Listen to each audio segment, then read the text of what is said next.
محمد رسول الله، عليها نحيا وعليها نموت وفي سبيلها نجاهد وعليها نلقى الله. يا أمريكي يا ملعون، يا أمريكي يا ملعون، يا أمريكي يا ملعون، يا أمريكي يا ملعون. راسنا في العيون، راسنا في العيون، راسنا في العيون، راسنا في العيون. يا أمريكي يا صهيون، يا أمريكي يا صهيون، يا أمريكي يا صهيون. وحاربنا في العيون، وحاربنا في العيون، ويا أمريكي يا صهيون. وحاربنا في العيون. لا تستحي بالتحويل، أرسل إلى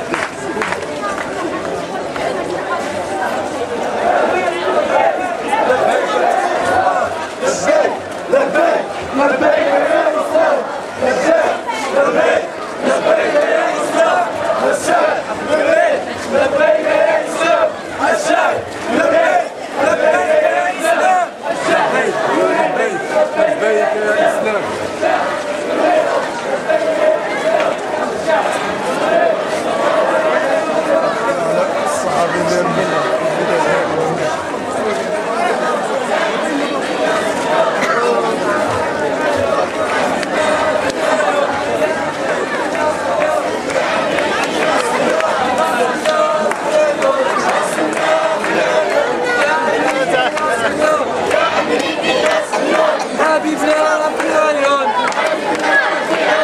يا أمريكي يا صهيون، يا أمريكي يا صهيون.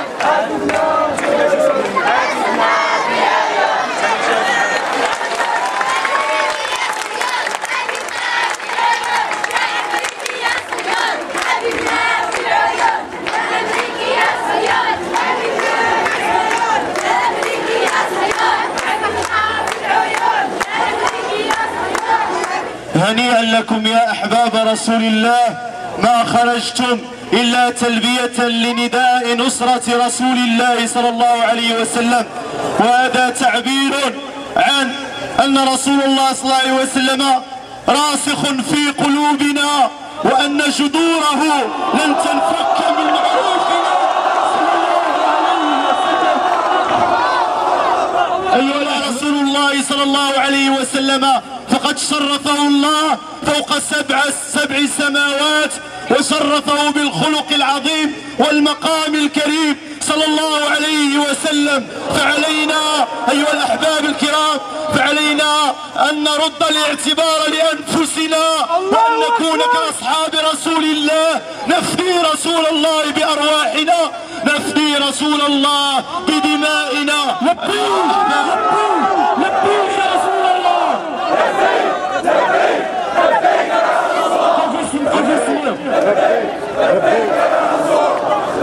وفي الأخير الأحباب الكرام، لأن صلاة العشاء نوفيها ونصليها في وقتها، لأن هذا من نصرة رسول الله صلى الله عليه وسلم. كاين ثلاثة الرسائل، رسالة لأنفسنا أننا نراجعوا الأنفس ديالنا ونعودوا نتفقدوا الأحوال ديالنا واتباعنا لرسول الله ومحبتنا له بالعمل وبالاتباع. الرسالة الثانية للمسؤولين في هذه البلاد أنهم يراجعوا الأوراق ديالهم ويعيدوا النظر ويحاكموا ويطالبوا بمحاكمة هاد الناس اللي أساءوا إلى الإسلام وأساءوا إلى رسول الله صلى الله عليه وسلم وإلينا.